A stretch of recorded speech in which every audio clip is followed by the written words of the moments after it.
கோலி talk Kollywood news. தோல்வி ராசியிலிருந்து தப்பிச்ச நயன்தாரா தமிழ் திரையுலகத்துல நடிக்க வந்து 10 வருடங்கள் ஆகியும் இன்னமும் முன்னணி ஹீரோயினியா வலம் வந்துகிட்டு இருக்கிறவங்க நயன்தாரா.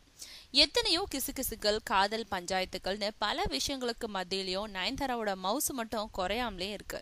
இன்னமும் அவங்களோட ஜோடியா நடிக்க பல இளம் நடிகர்கள் கூட ஆசைப்படுறாங்க. இப்போ கூட கைவசம் 4-5 படங்கள் வச்சுக்கிட்டு பிஸியாவே இருக்கிறாங்க நயன். ஆனா அவங்களுடைய கடந்த சில படங்கள் தோல்வி படங்களா அமைஞ்சு அவங்களுடைய வெற்றி பாதைக்கு கொஞ்சம் தடைக்கல்லாகவே இருந்துச்சு. நயன்தாரா நடிச்சு கடைசியா வெற்றி பெற்ற படம் ராஜா ராணி. அதுக்கடுத்து வெளிவந்த ஆரம்பம், இது கதிர்வேலன் காதல், நீ எங்கே என் நண்பே, நண்பேண்டா, மாஸ் ஆகிய 5 படங்களும் தோல்வி படங்களோட வரிசையில தான் சேர்ந்துச்சு.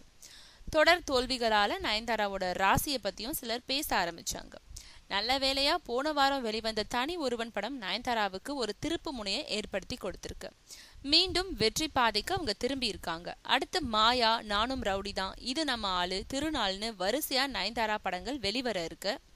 அடுத்து வரும் எல்லா படங்கள்லயும் நயன்தாராவுக்கு முக்கியமான கதாபாத்திரம்ன்றது குறிப்பிடத்தக்கது.